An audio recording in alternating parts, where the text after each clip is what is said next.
Shabbat Shalom, and this is 10 minutes of Torah. Not 14 verses of blessings, and not 54 verses of curses, but 10 minutes of Torah. Well, you're going to find those blessings and curses shortly, but let me take some time to get us situated in this week's Torah portion. This week's Torah portion is called Ki Tavo. I probably mentioned last week that we have two Torah portions in a row that begin with the word ki. It is one of those words that can mean different things in different context. So here, Ki Tavo means more. The word ki here means like when. When you come, tavo is to enter.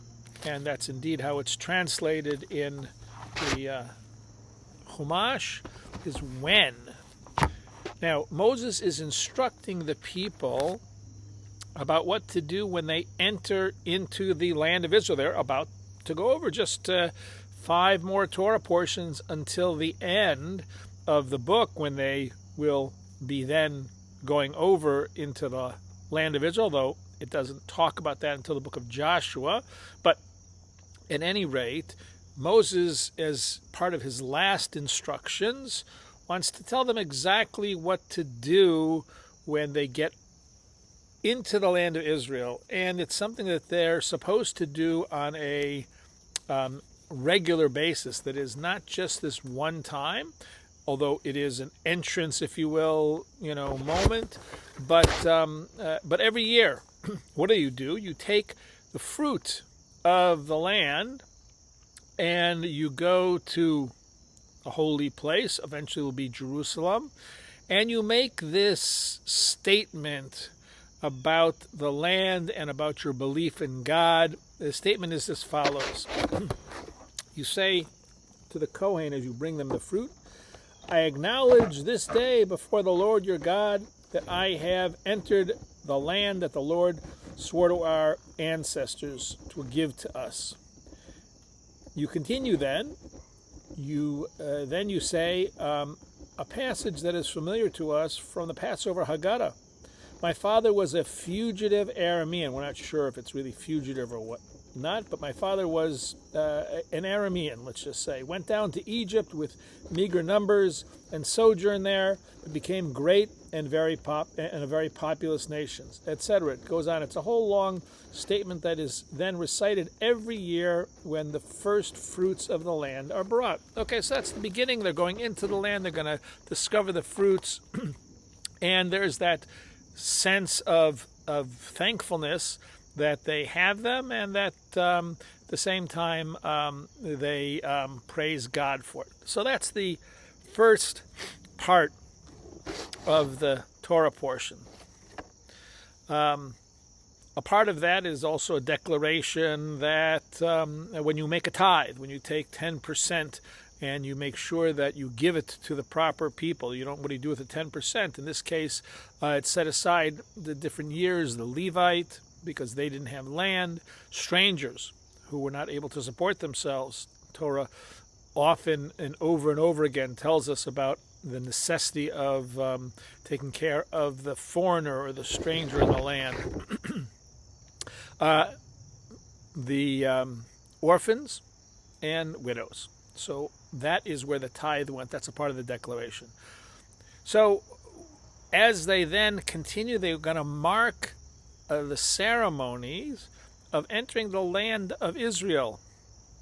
And there's going to be a series of blessings and curses.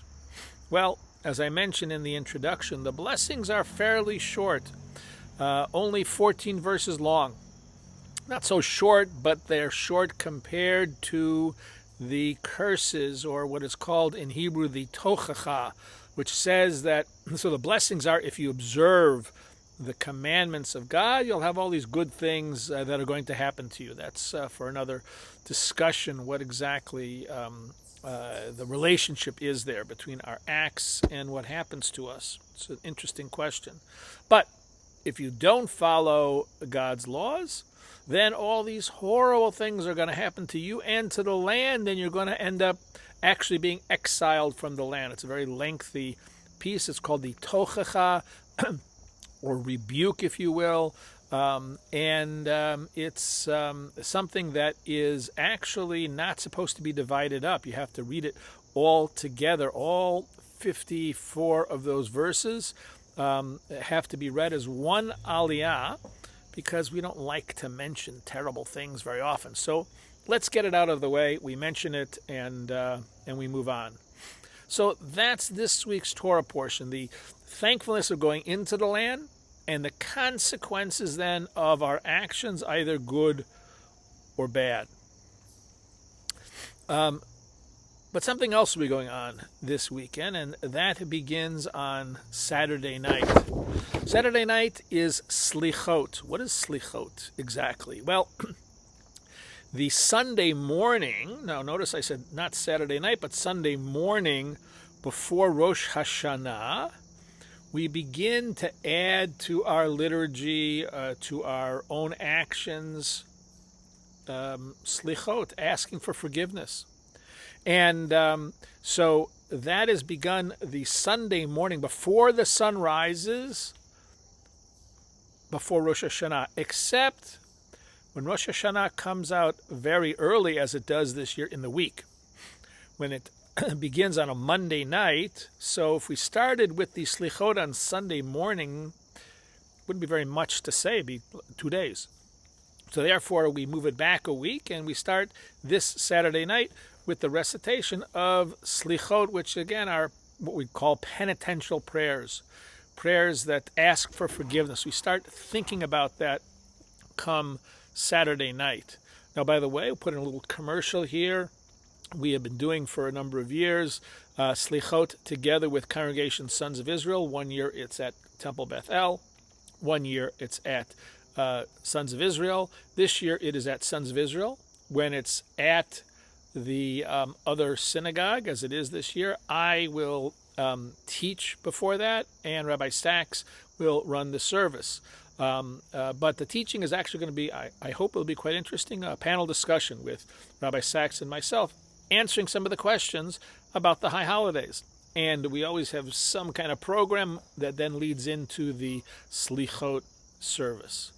Now, what is Slichot, though, exactly? So, I mentioned Sunday morning. Well, that was the custom, especially in Europe, prior to modern times. That is, you'd have, these stories about the shamus or someone in the community knocking on people's doors at 4 a.m. before the sun was up, because the idea was to say words ask for words of forgiveness before the sun came up. Well, in America in particular, it became, and then really universal, instead of Sunday morning, we put it back to Saturday night. We would start after midnight. Well, that became kind of late. So really the truth is, any time once the new day has begun, which is this Saturday night, you can start saying Slichot. So our service will, we have the discussion at 9 p.m. and the service is at 10 p.m. And even though it's not morning, even though we don't have to wake up in the middle of the night for it, it still has the same effect. Now, what's interesting about the prayers that we say on Slichot leading up to Rosh Hashanah is that these prayers for forgiveness are mostly asking God for forgiveness, not other human beings. Now, we have to ask for forgiveness for two kinds of sins. Those we commit against God. I mean, if you ate a ham sandwich, that would be considered against God, if you will, and against other people. If you didn't treat someone properly, that would be against another person. Bein Adam l'makom, between people and God. Bein Adam l'Adam, or Bein Adam l'Chaveiro, between two different people. So, all leading up to Rosh Hashanah, we're not talking yet about asking forgiveness from other people. And I have to wonder, why is that the case? And it seems to me that asking God for forgiveness is easier. It's harder to ask our loved ones for forgiveness when we fell short. And so we start out with slichot, asking God for forgiveness to get us sort of in shape for forgiveness.